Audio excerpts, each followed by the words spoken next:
होता है? दानिश अली जी, please sit ये डाउन। आतंकवादी है, उग्रवादी टेक है। Your seat. ये मुल्ला आतंकवादी है। ये पार्लियामेंट के बीच में उनको आतंकवादी, कटुआ इस तरीके के शब्दों का प्रयोग कर रहे हैं। ए उग्रवादी, ए उग्रवादी, बोलने नहीं दूंगा कभी खड़ा होगा, ये बता रहा हूँ। ए उग्रवादी, कटवे। बीजेपी में जो जितना लुच्चा है वो इतना ऊंचा है।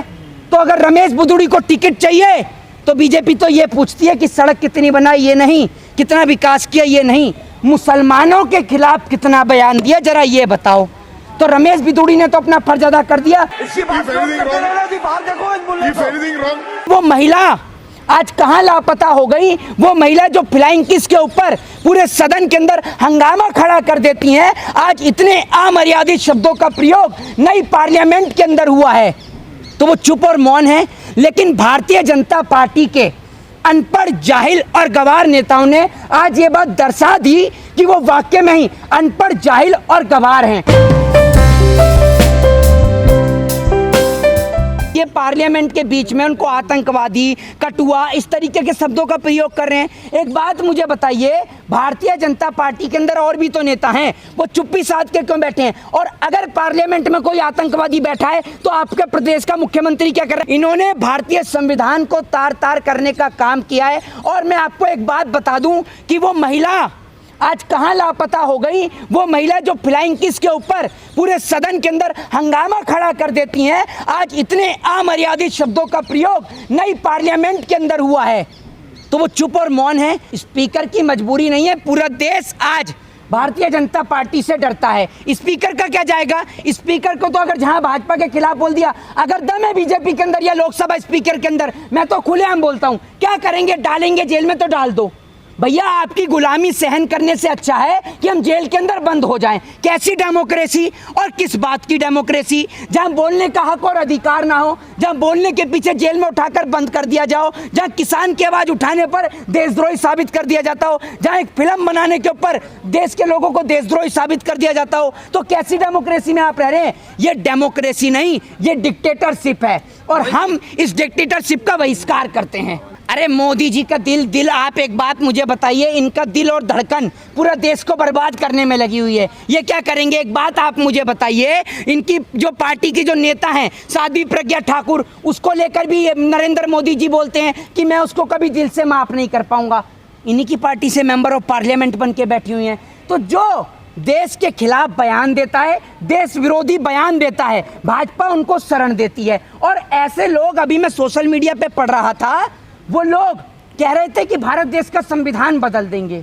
ये आरएसएस की चड्डी नहीं है कि जिसको चड्डी से फुल पैंट कर दोगे। ये भारत देश का संविधान है जिसके बिना एक पुलिस की चौकी नहीं चलती है और आप देश चलाने की बात कर रहे हो। ये भारत देश का संविधान है, अगर इसको छुओगे तो इस देश के लोग सड़क पर उतर जाएंगे, याद रखिएगा। क्योंकि अब इस देश के लोग अनपढ़, जाहिल और गवार नहीं है।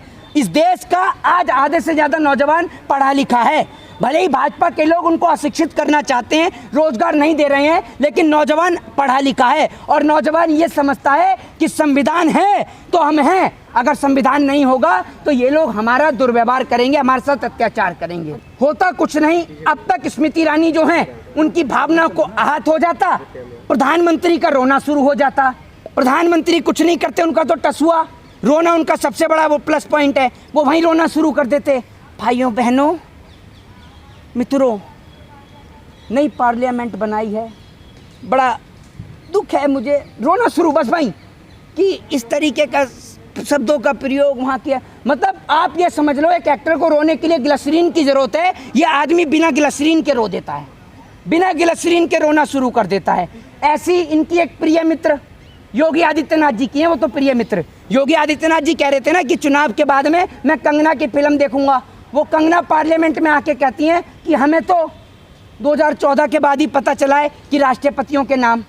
अरे उन्हें कोई बताए कि अगर तुम कभी स्कूल गई हो, कभी पढ़ी हो, तब तो तुम्हें राष्ट्रपतियों के नाम भी पता हो। जब तुम लोग स्कूल कभी गए नहीं, तुम्हारा काम है इस देश में देश विरोधी बयान देना, तो तुम्हें कहाँ से पता होगा कि देश का राष्ट्रपति कौन है?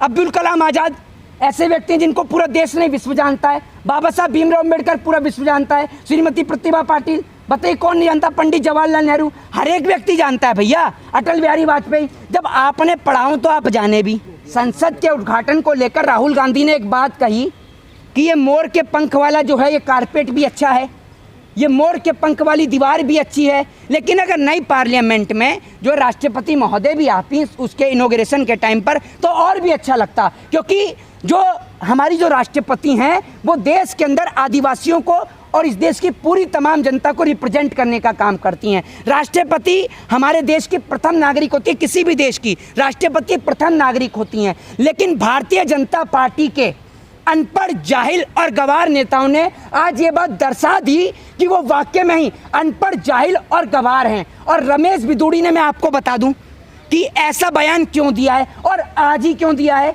अब से कुछ समय बाद दिल्ली का चुनाव होने वाला है, लोकसभा का चुनाव होने वाला है, तो बीजेपी में जो जितना लुच्चा है वो इतना ऊंचा है।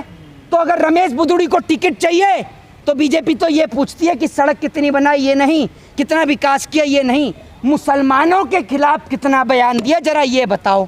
तो रमेश बिदूड़ी ने तो अपना फर्ज अदा कर दिया, टिकट के दोबारा दावेदार बन चुके हैं, प्रबल दावेदार, तभी तो उन्होंने इस तरीके का बयान दिया है। इस देश के अंदर एक कॉमेडी तो चला रखी है, देश को एक मजाक बना रखा है इन लोगों ने। इनकी पार्टी के नेताओं ने देश को बर्बाद कर दिया। आज भारत तो भारत, नेपाल तक के अंदर भारत देश के प्रधानमंत्री जी की जो छीछी लदर हो रही है वो पूरा देश देख रहा है। जानते हैं आप नेपाल के अंदर क्या बोला गया देश के प्रधानमंत्री को लेकर? अगर आपको सुना दिया तो आप भी जो है वो सुन के हैरान हो जाएंगे कि नेपाल की पार्लियामेंट के अंदर क्या बोला गया देश के प्रधानमंत्री आपके 56 इंची वाले ब्लॉगर चाचा को लेकर।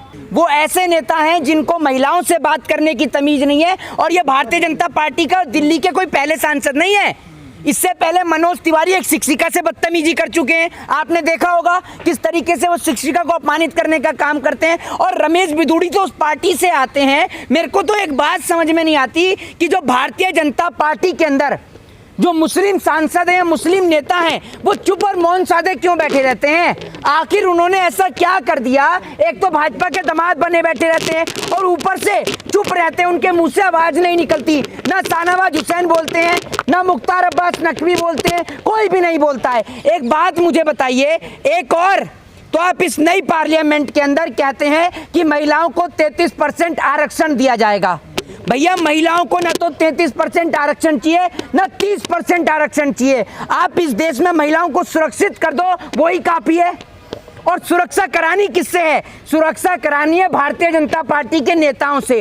वो भारतीय जनता पार्टी के नेता जो विधानसभा में पॉर्न वीडियो देखते हैं, वो भारतीय जनता पार्टी के नेता जिनकी पार्टी का एक एमएलए एक बेटी के साथ बलात्कार करता है, ये महिलाओं को आरक्षण देने चले, ये महिलाओं को आरक्षण देंगे। ये लोग जहां आज तक स्कूलों में समान शिक्षा नहीं मिलती है, एक महिला को निकाल दिया जाता है, किसी को प्रताड़ित किया जाता है, किसी को मूंछ बढ़ाने पर प्रताड़ित किया जाता है, किसी को टंकी से पानी पीने पर प्रताड़ित किया जाता है। आपको याद होगा, ये आरक्षण देने की बात करें ना, कर्नाटक में बीजेपी की सरकार थी, एक महिला ने टंकी से पानी पी लिया, सिर्फ टंकी से पानी पीने पर उस टंकी को गौमूत्र से धोया गया। आप सोच लीजिए, ये लोग देंगे महिलाओं को आरक्षण?